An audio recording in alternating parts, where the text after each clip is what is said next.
नमस्कार दोस्तों, competition war के यूट्यूब चैनल में आपका स्वागत है। मैं संदीप हाजिर हूं आपके लिए लेकर एक नई वीडियो।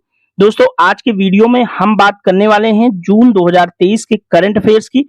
और जून 2023 के करंट अफेयर्स में दोस्तों हम आज राष्ट्रीय घटनाक्रम को डिस्कस करेंगे। इसके बाद सिलसिलेवार तरीके से आर्थिक, राजनीतिक, राष्ट्रीय, अंतर्राष्ट्रीय जो भी घटनाक्रम या साइंस एंड टेक्नोलॉजी में जो भी नया घटित होगा वो आपसे समय समय पर डिस्कस किए जाएगा।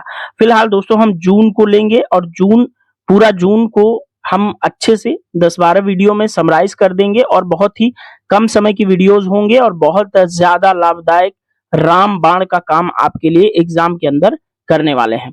दोस्तों, वीडियो शुरू करें इससे पहले बता दूं कि इस वीडियो के डिस्क्रिप्शन बॉक्स में दिया हुआ है competition war official Telegram channel का लिंक, जहां पर डेली बेसिस पे आपके लिए शेयर की जाती हैं द हिंदू और पीआईबी की करंट अफेयर्स, वो भी हिंदी में। तो देर मत कीजिएगा, टेलीग्राम चैनल को ज्वाइन कीजिए। दोस्तों चलिए स्टार्ट करते हैं आज की क्लास और देखते हैं राष्ट्रीय घटनाक्रम में वो कौन सी ऐसी न्यूज हैं जो आपके एग्जाम के पॉइंट ऑफ व्यू से बहुत ज्यादा इंपॉर्टेंस रखती हैं। और हाँ दोस्तों, एक नोट ये है कि ये वीडियो सभी के लिए समान रूप से उपयोगी है, यानी कि जो भी प्रतियोगी परीक्षाएं भारत के अंदर होती हैं और जिनमें भी करंट अफेयर्स पूछा जाता है उन सभी में ये बराबर काम करने वाली हैं। तो बिल्कुल भी स्किप मत कीजिएगा वीडियो को और विस्तार पूर्वक वीडियो का आनंद लीजिए। चलिए प्रारंभ करते हैं पहली घटना से। दोस्तों पहली न्यूज जो है वह है वरुणास्त्र। आइए देखते हैं वरुणास्त्र है क्या। तो दोस्तों आपको बता दें कि हाल ही में जून 2023 की बात चल रही, ठीक है। तो भारतीय नौसेना ने स्वदेशी रूप से निर्मित भारी वजन वाले एक टॉर्पीडो का सफल परीक्षण किया है। तो वरुणास्त्र क्या है, क्लियर हो गया। एक टॉर्पीडो है। टॉर्पीडो क्या होता है, ये होता है इस तरह से एक मिसाइल होती है जो कि पानी के अंदर युद्धपोत या पनडुब्बी से लॉन्च किया जाता है, ठीक है। अब देखिए इसको बनाया किसने। तो डीआरडीओ जो है हमारा, डीआरडीओ की एक यूनिट है जिसका नाम है naval science and technological laboratory यानी कि एनएसटीएल। इसके द्वारा ये विकसित हुआ है। और इस टारपीडो का नाम वरुणास्त्र कैसे पड़ा है देख लीजिए। समुद्र के देवता हिंदू माइथोलॉजी के अनुसार वरुण माने जाते हैं, ठीक है। तो वरुण के नाम पर ही वरुणास्त्र नाम इस टॉर्पीडो को दिया गया है। दोस्तों इस टॉर्पीडो का लगभग 95% भाग स्वदेशी है, ठीक है। यानी कि स्वदेशी उपकरण इसमें 95% तक लगे हैं। 8 मीटर लंबा है, 1.5 टन वजन का है और इस वरुणास्त्र की जो रेंज बताई जा रही है वह 40 किलोमीटर तक बताई जा रही है, ठीक है। आगे बढ़ते हैं और देखते हैं कि इसकी जो गहराई है वो कितनी है। 600 मीटर तक गहराई में जा करके 40 नॉट्स यानी कि दूरी, समुद्र में जब दूरी मापते हैं तो वो नॉट्स में मापते हैं, ठीक है। और दोस्तों ये 40 नॉट्स 74 किलोमीटर प्रति घंटा की स्पीड से लक्ष्य को भेद सकता है। यानी कि स्पीड होगी इसकी 74 किलोमीटर प्रति घंटा और ये चलेगा 40 नॉट्स, ठीक है। आगे बढ़ते हैं। अब ये वरुणास्त्र रहा दोस्तों, एनएसटीएल ने इसको बनाया है, डीआरडीओ का ये लिखा हुआ है ऊपर, आपको बताने की जरूरत नहीं। तो वरुणास्त्र में सिर्फ इतनी न्यूज बहुत ज्यादा इंपॉर्टेंट है, आप इसको बिल्कुल रट के रखना, चाहे तो आप इसका स्क्रीनशॉट भी ले सकते हैं। चलिए आगे बढ़ते हैं। तो दोस्तों आज की दूसरी खबर है उड़ीसा के बालासोर में जो रेल दुर्घटना 2023 के अंदर जून में हुई थी। बड़ी ही ट्रेजिक जो घटना था। और ये दोस्तों 3 ट्रेन है, इनका नाम आप लोगों को याद रखना है। बस इतना ही पूछ सकता है कि कौन कौन सी ट्रेनें जो आपस में भिड़ंत हुई थी। तो एक थी दोस्तों, पहली ट्रेन थी शालीमार चेन्नई सेंट्रल कोरोमंडल एक्सप्रेस, दूसरी बेंगलुरु हावड़ा सुपरफास्ट एक्सप्रेस और एक थी दोस्तों एक मालगाड़ी थी, ठीक है। ये तीनों ट्रेनों का नाम अगर आप याद रखेंगे तो आपके लिए अच्छा होगा, क्योंकि यही नाम जो है आपसे पूछे जाएंगे। और दोस्तों कवच प्रणाली क्या है इसमें देख लीजिए। कवच प्रणाली दोस्तों रेलवे के जो प्रवक्ता थे, इस घटना के बाद रेलवे के प्रवक्ता ने कहा कि जो टक्कर रोधी प्रणाली थी कवच, इन ट्रेनों के अंदर नहीं लगी थी, जिससे इस तरह की घटना हुई। अब कवच प्रणाली क्या होती है दोस्तों? रेलगाड़ियों के अंदर जो है एक अलर्ट सिस्टम लगाया जाता है।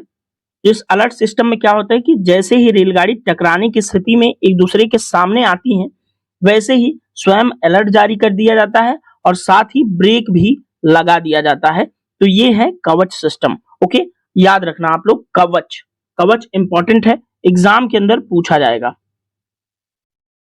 ओके, आगे बढ़ते हैं दोस्तों। पश्चिम बंगाल की जो सरकार है उसने मृतकों के परिजनों को सरकारी नौकरी देने की घोषणा की है। ये देख सकते हैं सीन आप, काफी ट्रेजिक मोमेंट था हमारे देश के लिए, काफी बड़ी एक दुर्घटना थी, बड़ी त्रासदी थी। और कहा जाता है दोस्तों कि रेलवे के, भारतीय रेलवे के इतिहास में सबसे जो भीषण कुछ दुर्घटनाएं हुई उनमें से यह एक दुर्घटना थी। दोस्तों चलिए तीसरी जो घटनाक्रम है उसकी तरफ बढ़ते हैं। तीसरी न्यूज है प्राण वायु देवता पेंशन योजना। ठीक है, तो प्राण वायु देवता क्या है? एक पेंशन योजना है। किसने चलाई? हरियाणा सरकार ने चलाई। और क्यों चलाई? कि 75 वर्ष से अधिक जो पुराने वृक्ष हैं उनके रखरखाव के लिए चलाई गई एक पेंशन योजना है, जिसके अंदर 2500 रुपए प्रति माह रखरखाव करने वाले व्यक्ति को दिए जाएंगे। और याद रखिए कि इस योजना के अंतर्गत गिरे हुए, मृत, खोखले, सूखे व रोगग्रस्त पेड़ों को इसमें शामिल नहीं किया जाएगा। ये चीज आपके लिए इंपॉर्टेंट है, पूछा जा सकता है कि इसमें किस तरह के पेड़ों को शामिल किया जाना है। तो ये जैसे HCS हरियाणा जो सिविल सर्विस का एग्जाम होता है उसमें ये पूछ सकता है ये वाली बात। लेकिन हाँ, एक प्राण वायु देवता पेंशन योजना क्यों चलाई गई है, ये एक इंपॉर्टेंट योजना है, इसलिए किसी भी स्टेट या यूपीएससी जैसे एग्जाम में इसको पूछे जाने की संभावना अधिक है। दोस्तों इस योजना की घोषणा जो है राज्य सरकार द्वारा 2021 में ही की गई थी, लेकिन इस योजना को अभी लागू किया गया है, यानी कि 2023 में इसको जून के महीने में इस योजना को लागू किया गया। दोस्तों अब इस योजना से लाभ क्या है? एक तो वृक्षों की कटाई जो होती है, अंधाधुंध कटाई, निर्वनीकरण हो जाता है, मिट्टी भी निच्छालित होने लगती है, प्रदूषण बढ़ता है, बहुत तमाम कारण पेड़ पौधों से जुड़े हुए होते हैं, इसीलिए उनको, पेड़ पौधों को लाइफलाइन कहा जाता है। ठीक है, तो दोस्तों वृक्षों की कटाई पर रोक लग जाएगी। दूसरे, वायु की जो गुणवत्ता है उसमें भी सुधार होगा। जब ढेर सारे पेड़ लगेंगे, बहुत सारी ऑक्सीजन प्रोड्यूस करेंगे, तो जाहिर सी बात है हमारे वातावरण के लिए बहुत ज्यादा लाभदायक यह योजना होने वाली है। ओके दोस्तों, तो इस योजना में इतना ही। आगे बढ़ते हैं, देखते हैं और कौन सी योजना हम डिस्कस करेंगे।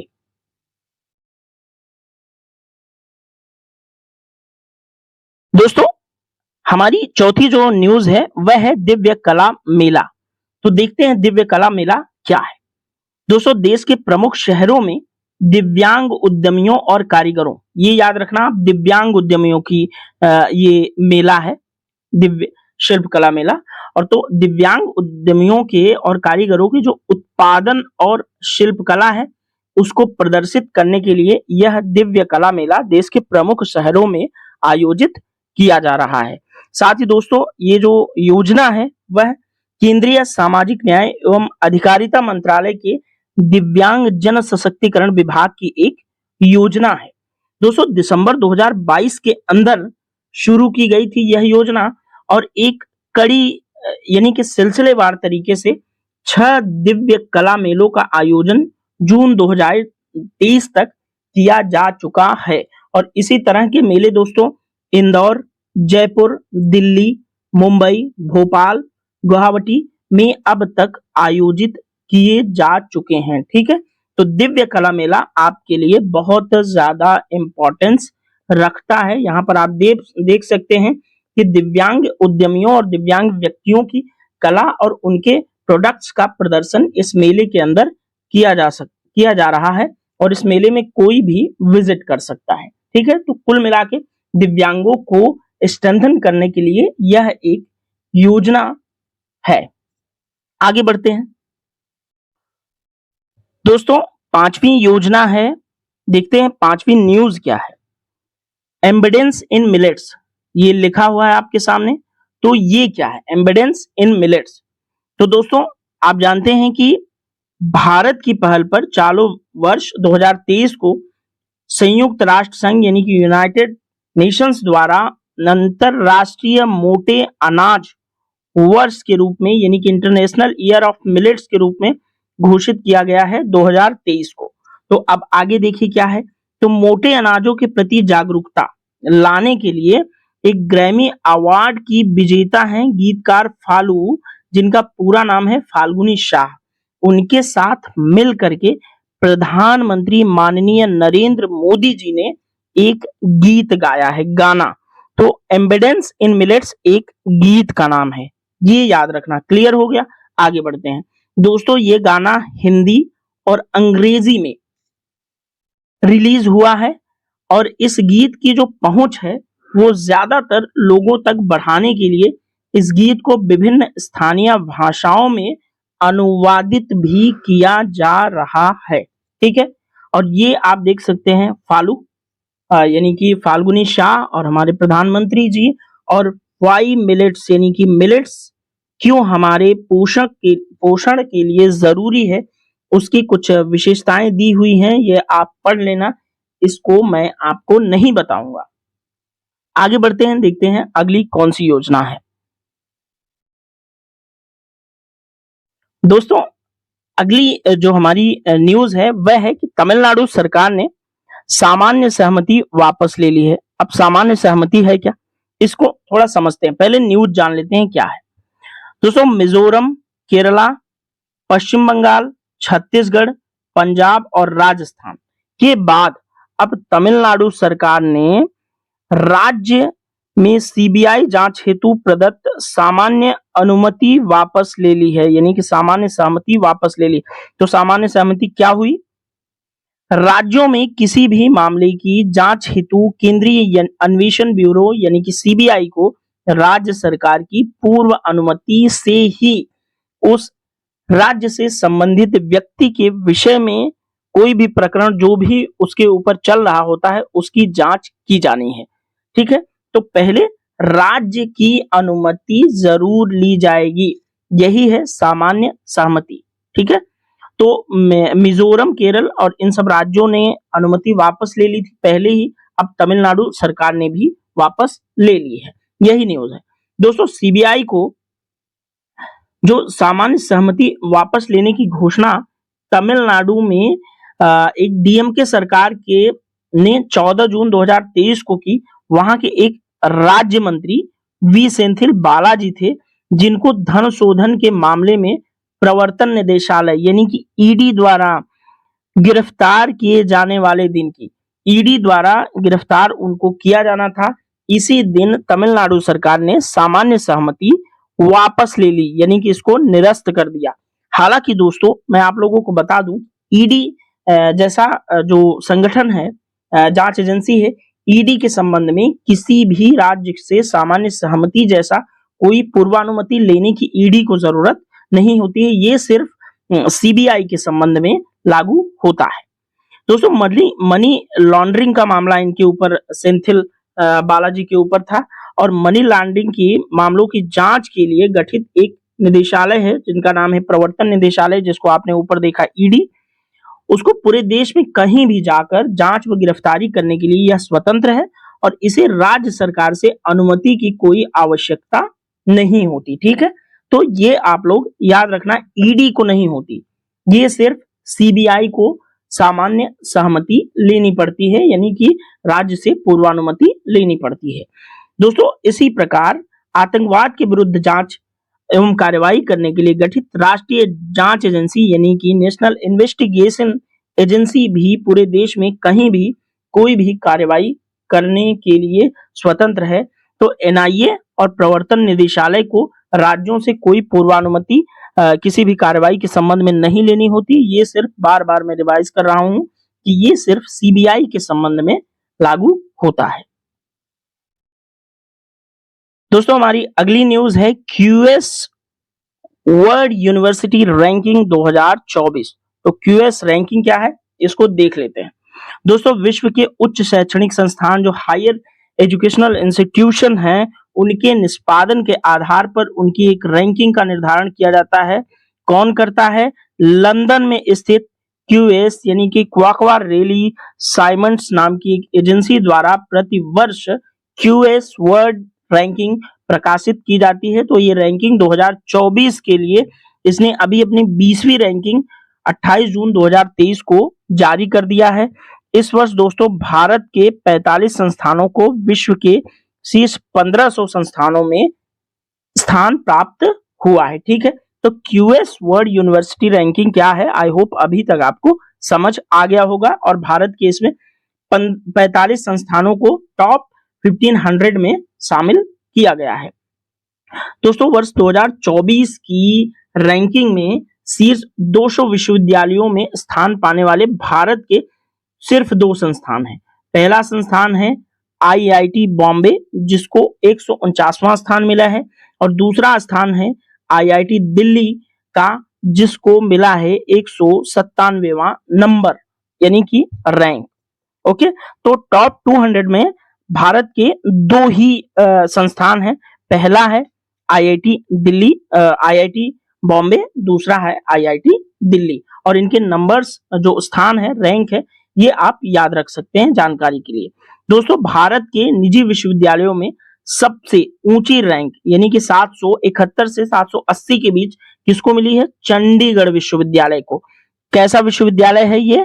प्राइवेट विश्वविद्यालय है, निजी क्षेत्र का विश्वविद्यालय है चंडीगढ़ विश्वविद्यालय। ठीक है दोस्तों, इस रैंकिंग के अंदर विश्व में प्रथम स्थान किसको मिला है? कैम्ब्रिज को, जो कि यूएसए में स्थित कैम्ब्रिज, यहाँ मुझे थोड़ी सी इरेज करने की जरूरत पड़ेगी। कैम्ब्रिज को नहीं, कैम्ब्रिज स्थित यूएसए, मतलब यूएसए स्थित कैम्ब्रिज,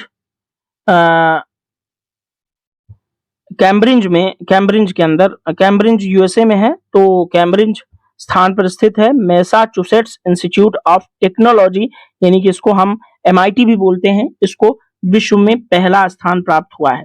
तो विश्व में पहला स्थान क्यूएस वर्ल्ड यूनिवर्सिटी रैंकिंग में प्राप्त हुआ है एमआईटी को, यानी कि मैसाचुसेट्स इंस्टीट्यूट ऑफ टेक्नोलॉजी, जो कि अमेरिका में है। और दूसरा स्थान दोस्तों कैम्ब्रिज यूनिवर्सिटी को प्राप्त हुआ है। जो कैम्ब्रिज यूनिवर्सिटी फेमस है वह है दोस्तों यूके के अंदर, यानी कि यूनाइटेड किंगडम के अंदर। और दोस्तों तीसरा स्थान इस रैंक में प्राप्त हुआ है ऑक्सफोर्ड यूनिवर्सिटी को। ऑक्सफोर्ड यूनिवर्सिटी भी दोस्तों यूके के अंदर ही है। तो पहला स्थान एमआईटी को प्राप्त हुआ, दूसरा कैम्ब्रिज यूनिवर्सिटी को, और तीसरा ऑक्सफोर्ड यूनिवर्सिटी को। और इतनी जानकारी क्यूएस वर्ल्ड यूनिवर्सिटी रैंकिंग के संबंध में आपके लिए बहुत ज्यादा महत्वपूर्ण हो जाती है। दोस्तों, क्यूएस वर्ल्ड यूनिवर्सिटी रैंकिंग के अंदर दिल्ली के आईपीयू समेत 4 नए विश्वविद्यालय जुड़े हैं। और पहली बार दोस्तों दिल्ली के गुरु गोविंद सिंह इंद्रप्रस्थ विश्वविद्यालय समेत 4 नए भारतीय विश्वविद्यालयों को इस रैंकिंग में जगह प्राप्त हुई है। इसमें पेट्रोलियम विश्वविद्यालय और ऊर्जा अध्ययन यानी कि यूपीईएस, दूसरा है चितकारा विश्वविद्यालय, तीसरा है गुरु गोविंद सिंह इंद्रप्रस्थ विश्वविद्यालय, और चौथा संस्थान है भारतीय सांख्यिकी संस्थान। तो ये 4 नए जो संस्थान जोड़े गए हैं अभी अभी, उसको याद रखना। पहला है पेट्रोलियम विश्वविद्यालय और ऊर्जा संस्थान, दूसरा चितकारा विश्वविद्यालय, तीसरा गुरु गोविंद सिंह इंद्रप्रस्थ विश्वविद्यालय, और चौथा है भारतीय सांख्यिकी संस्थान। ये 4 नए जुड़े हैं, इसलिए इंपॉर्टेंट है, आप इसको याद रखना। अब दोस्तों क्यूएस वर्ल्ड यूनिवर्सिटी रैंकिंग को किन पैरामीटर्स के आधार पे मतलब इनको रैंक दी जाती है इंस्टीट्यूशंस को, उन पैरामीटर्स को देख लेंगे। पहला पैरामीटर्स, एक तो एकेडमिक रेपुटेशन अच्छी होनी चाहिए, दूसरे फैकल्टी स्टूडेंट रेशियो अच्छा होना चाहिए, तीसरा एम्प्लॉयर का रेपुटेशन अच्छा होना चाहिए, चौथा सस्टेनेबिलिटी अच्छी होनी चाहिए, जो कि सस्टेनेबिलिटी एक नया पैरामीटर ऐड हुआ है, और चौथा है पांचवा है एम्प्लॉयमेंट आउटकम्स होना चाहिए, ये भी न्यू इंडिकेटर है, और छठा है इंटरनेशनल रिसर्च नेटवर्क कैसा है ये भी देखा जाता है। तो ये 6 आधार महत्वपूर्ण हैं, आप लोग इसको याद रखना, ठीक है। और ये इसके भारांश है वो आप देख लेंगे, कोई ये सब पूछा नहीं जाता, लेकिन हाँ पैरामीटर्स आपके लिए इंपॉर्टेंट हो सकते हैं। ओके, आगे बढ़ते हैं दोस्तों। क्यूएस वर्ल्ड यूनिवर्सिटी रैंकिंग के अंदर इंडियन इंस्टीट्यूट्स कौन कौन से नंबर पे हैं, किनका क्या क्या नंबर है, और कंपैरिजन के साथ एक लिस्ट यहाँ पर प्रोवाइड कराई गई है। पहले नंबर पर 2024 में 149वें रैंक में आया है आईआईटी बॉम्बे, और जबकि 2023 में यह था 172 नंबर पे। तो इस हिसाब से ये पूरी रैंकिंग आपकी दी हुई है, विभिन्न इंस्टीट्यूट हैं यहाँ पे, ये सारी डिस्कस करना कोई जरूरी नहीं है, ये आप लोग एक बार देख लेना। दोस्तों अगली न्यूज है बलिदान स्तंभ। तो बलिदान स्तंभ आपके लिए थोड़ा सा अधिक इंपॉर्टेंट है, क्योंकि ये नए यूटी के अंदर बनाया गया है, और श्रीनगर में है, तो जम्मू कश्मीर में है, थोड़ा संवेदनशील एरिया है। तो यहाँ का जो भी न्यूज होती हैं थोड़ी सी ज्यादा इंपॉर्टेंट हो जाती हैं, ठीक है। और तो आइए बलिदान स्तंभ देखते हैं क्या है। दोस्तों केंद्रीय गृह मंत्री आप जानते हैं कौन है, नाम लेना जरूरी नहीं। केंद्रीय गृह मंत्री जी ने 24 जून 2023 को श्रीनगर के प्रताप पार्क में एक बलिदान स्तंभ यानी कि एक शहीद स्मारक की आधारशिला रखी है। तो बलिदान स्तंभ आपको ज्ञात हो गया कि एक शहीद स्मारक है, जिसकी पिक्चर आपको यहाँ पर दिख रही है। दोस्तों इस स्मारक का निर्माण श्रीनगर स्मार्ट सिटी परियोजना के तहत किया गया है, ठीक है। ये याद रखना है कि स्मार्ट सिटी एक परियोजना चल रही है श्रीनगर में, श्रीनगर शहर के लिए स्मार्ट बनाने के लिए। तो यह दोस्तों जो स्मारक है यह उन शहीदों के प्रति एक श्रद्धांजलि है जिन्होंने देश के लिए अपने जीवन का बलिदान दिया है। बस इतना याद रखना है कि बलिदान स्तंभ क्या है, एक शहीद स्मारक है, शहीदों के लिए बनाया गया है, और इसका डेवलपमेंट एक श्रीनगर स्मार्ट सिटी परियोजना के अंदर किया जा रहा है। दोस्तों अगला न्यूज है राष्ट्रीय जल पुरस्कार के बारे में। राष्ट्रीय जल पुरस्कार वितरित किए गए 17 जून 2023 को, और इसको दिया नई दिल्ली के अंदर हमारे उपराष्ट्रपति जगदीप धनखड़ जी ने, और यह दोस्तों चौथा राष्ट्रीय जल पुरस्कार था। अब दोस्तों देख लेना है, यहाँ पे कुछ फैक्ट्स आपके लिए इंपॉर्टेंट हो जाते हैं। सर्वश्रेष्ठ राज्य मध्य प्रदेश, सर्वश्रेष्ठ राज्य मध्य प्रदेश को पहला पुरस्कार सर्वश्रेष्ठ राज्य के रूप में मिला। अब सर्वश्रेष्ठ जिले को देखेंगे तो उड़ीसा का गंजाम डिस्ट्रिक्ट है, उसको चुना गया सर्वश्रेष्ठ जिले के रूप में, और जगन्नाथपुरम तमिलनाडु का सर्वश्रेष्ठ ग्राम पंचायत के रूप में चुना गया है। तो सर्वश्रेष्ठ राज्य की श्रेणी में है मध्य प्रदेश, सर्वश्रेष्ठ जिले में है उड़ीसा का गंजाम, और सर्वश्रेष्ठ ग्राम पंचायत है तमिलनाडु की जगन्नाथपुरम। ये आपके लिए बहुत अधिक इंपॉर्टेंट है, इसको मैं पहले ही बता दे रहा हूं। जो भी एग्जाम आ रहे हैं, चाहे वो आरओ का हो, यूपी के कोई एग्जाम हो, या फिर किसी विभिन्न स्टेट पीसीएस जो कराती हैं उसमें, या छोटे से छोटे एग्जाम में इस तरह की क्वेश्चंस बनने की संभावना ज्यादा रहती है। तो दोस्तों आज के वीडियो में इतना ही, and thank you so much for watching TW and join. दोस्तों प्लीज ज्वाइन करें कंपटीशन वॉर टेलीग्राम ग्रुप को, और दोबारा भी विजिट करें, ये मैं हूं, ये मेरा, ठीक है। और मिलेंगे नेक्स्ट वीडियो में, तब तक के लिए आप लोग अपनी तैयारी को धार देते रहिए। और हाँ दोस्तों एक छोटा सा मैं आपसे प्रॉमिस करना चाहूंगा कि अब इसी तरह की वीडियोस सिलसिलेवार तरीके से हर दूसरे दिन आपके लिए इस चैनल पर अपलोड की जाएंगी। और तब तक के लिए दोस्तों सपोर्ट करते रहिए, चैनल को शेयर कीजिएगा, और अगर आपने सब्सक्राइब नहीं किया है, नए हैं, तो सब्सक्राइब करके बेल आइकन जरूर दबा दें, ताकि नए वीडियो का जो नोटिफिकेशन है आपको सबसे पहले मिलता रहे। तो चलिए मिलेंगे किसी अन्य वीडियो में। Thank you so much.